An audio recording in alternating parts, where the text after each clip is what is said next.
अगर हम आपसे ये सवाल पूछें कि भारत के पहले प्रधानमंत्री का नाम क्या था, तो आप यही कहेंगे कि देश के पहले प्रधानमंत्री पंडित जवाहरलाल नेहरू थे। भारत के छोटे से छोटे स्कूल और बड़ी से बड़ी यूनिवर्सिटी के छात्र यही जवाब देंगे, क्योंकि बचपन से ही भारत में स्कूल की किताबों में यही इतिहास पढ़ाया गया है। आपकी कोई गलती नहीं है, लेकिन यह बात पूरी तरह सच नहीं है। सच यह है कि पंडित जवाहरलाल नेहरू से भी पहले भारत की पहली आजाद सरकार के पहले प्रधानमंत्री नेताजी सुभाष चंद्र बोस थे। शायद आपको इस बात पर यकीन नहीं होगा, लेकिन इसमें आपकी कोई गलती नहीं है। आजाद भारत में सरकारों ने कुछ खास किस्म के इतिहासकारों को ही मान्यता दी, और इन इतिहासकारों ने भारत के इतिहास से जुड़ी बहुत सारी महत्वपूर्ण घटनाओं को आपसे छुपा लिया। नेताजी सुभाष चंद्र बोस भारत की पहली आजाद सरकार के प्रधानमंत्री, विदेश मंत्री और रक्षा मंत्री थे, लेकिन यह बात कभी भी आपको बताई नहीं गई, ना ही आपको पढ़ाई गई। भारत सरकार ने आज एक बहुत बड़ा फैसला लिया है। इसी महीने 21 अक्टूबर को भारत की पहली आजाद सरकार की 75वीं वर्षगांठ मनाई जाएगी। इस सरकार को आजाद हिंद सरकार कहा जाता है। यह सरकार 21 अक्टूबर 1943 को बनी थी, और इसका अर्थ यह हुआ कि भारत की मौजूदा सरकार ने सुभाष चंद्र बोस द्वारा स्थापित आजाद हिंद सरकार को मान्यता दे दी है। इस मौके पर प्रधानमंत्री नरेंद्र मोदी लाल किले का दौरा करेंगे और वहां आजाद हिंद फौज संग्रहालय का उद्घाटन करेंगे। इसके अलावा इसी वर्ष 30 दिसंबर को प्रधानमंत्री मोदी अंडमान निकोबार जाएंगे, क्योंकि करीब 75 वर्ष पहले 30 दिसंबर 1943 को ही अंडमान निकोबार में पहली बार सुभाष चंद्र बोस ने तिरंगा फहराया था। यह तिरंगा आजाद हिंद फौज का था, और यह भारतीय जमीन पर आजादी की पहली निशानी थी। मौजूदा सरकार ऐसा क्यों कर रही है, इसके पीछे की राजनीति क्या है, यह सब कुछ तो आपने दिन भर न्यूज चैनलों पर होने वाली डिबेट्स में सुन लिया होगा। लेकिन कोई यह बात नहीं कर रहा कि नेताजी सुभाष चंद्र बोस के योगदान को हमारे देश में कमतर क्यों माना गया। आजाद हिंद फौज और आजाद हिंद सरकार जैसी उपलब्धियों को किनारे क्यों लगा दिया गया। ये सवाल आज गहरे विश्लेषण की मांग कर रहे हैं। अगर किसी परीक्षा में यह सवाल पूछ लिया जाए कि भारत की पहली आजाद सरकार के प्रधानमंत्री का नाम क्या था, और आप उसके जवाब में नेताजी सुभाष चंद्र बोस का नाम लिख दें, तो आपके सारे नंबर कट जाएंगे, क्योंकि यह जवाब गलत माना जाएगा। और यही इस देश का सबसे बड़ा दुर्भाग्य है। आजाद भारत के पहले प्रधानमंत्री जवाहरलाल नेहरू थे, लेकिन भारत की पहली आजाद सरकार के प्रधानमंत्री नेताजी सुभाष चंद्र बोस थे। यह फर्क आपको हमेशा याद रखना चाहिए, और सुभाष चंद्र बोस को हमेशा उनके हिस्से का सम्मान देना चाहिए। यह मिलना ही चाहिए। भारत की पहली आजाद सरकार की स्थापना और उसकी घोषणा सुभाष चंद्र बोस ने 21 अक्टूबर 1943 को की थी। इस घोषणा के तुरंत बाद 23 अक्टूबर 1943 को आजाद हिंद सरकार दूसरे विश्व युद्ध के मैदान में उतर गई थी। आजाद हिंद सरकार के प्रधानमंत्री नेताजी सुभाष चंद्र बोस ने ब्रिटेन और अमेरिका के खिलाफ युद्ध का ऐलान कर दिया था। उस वक्त 9 देशों की सरकारों ने सुभाष चंद्र बोस की सरकार को अपनी मान्यता दी थी। जापान ने 30 अक्टूबर 1943 को आजाद हिंद सरकार को मान्यता दी। उसके बाद जर्मनी, फिलीपींस, थाईलैंड, मंचूरिया और क्रोएशिया ने भी आजाद हिंद सरकार को अपनी मान्यता दे दी। आजाद हिंद सरकार ने जापान सरकार के साथ मिलकर म्यांमार के रास्ते पूर्वोत्तर भारत में प्रवेश करने की योजना बनाई थी। सुभाष चंद्र बोस ने बर्मा की राजधानी रंगून को अपना हेडक्वार्टर बनाया, और तब वहां जापान का कब्जा हुआ करता था।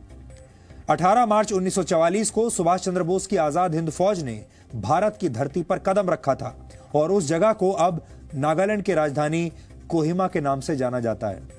आजाद हिंद फौज के शौर्य में कोई कमी नहीं थी, लेकिन 2 प्रमुख वजहों से सुभाष चंद्र बोस की आजाद हिंद फौज कोहिमा से आगे नहीं बढ़ पाई।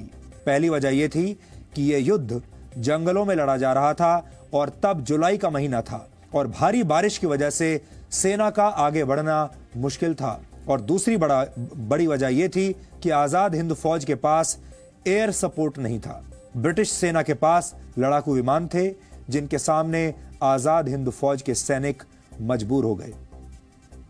अगस्त 1945 में जापान के हिरोशिमा और नागासाकी में अमेरिका ने परमाणु बम से हमला कर दिया, जिसके बाद जापान ने सरेंडर कर दिया और यह सुभाष चंद्र बोस के लिए एक बहुत बड़ा झटका था।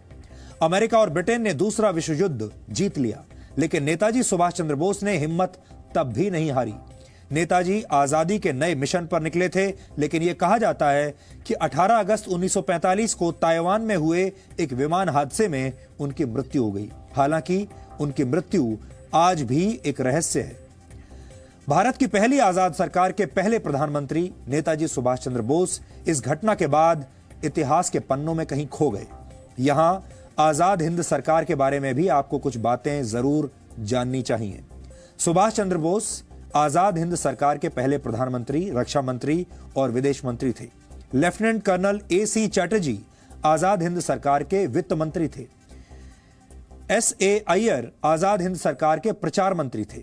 रास बिहारी बोस को आजाद हिंद सरकार का सलाहकार बनाया गया था और इस सरकार की स्थापना करते वक्त नेताजी सुभाष चंद्र बोस ने यह शपथ ली थी कि ईश्वर के नाम पर मैं ये पवित्र शपथ लेता हूं कि भारत और उसके 38 करोड़ लोगों को आजाद करवाऊंगा। ये उनकी शपथ थी। आजाद हिंद सरकार ने यह तय किया था कि तिरंगा झंडा भारत का राष्ट्रीय ध्वज होगा। विश्व प्रसिद्ध साहित्यकार रविंद्रनाथ टैगोर का जन गण मन भारत का राष्ट्रगान होगा और लोग एक दूसरे से अभिवादन के लिए जय हिंद का प्रयोग करेंगे। नेताजी सुभाष चंद्र बोस की कथित मृत्यु के बाद भी ब्रिटेन और अमेरिका की खुफिया एजेंसियां पूरी दुनिया में उनकी तलाश करती रहीं।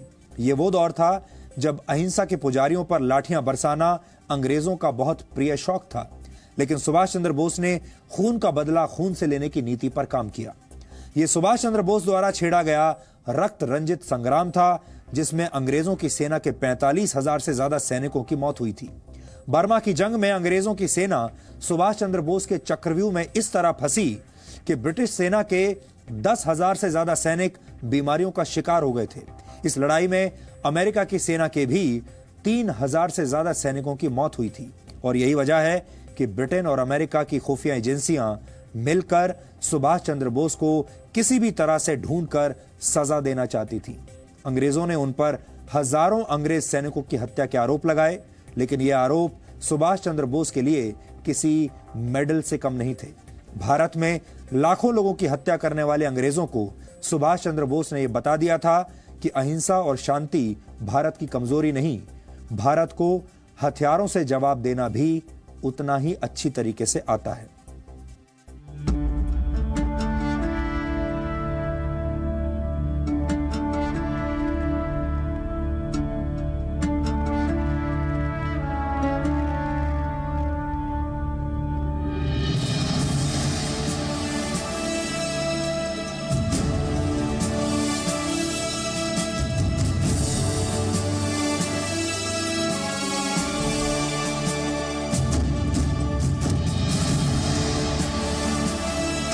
पहली बार तिरंगा एक आजाद सरकार के तौर पर नेताजी सुभाष ने 30 दिसंबर 1943 को इसी जगह पर फहराया था।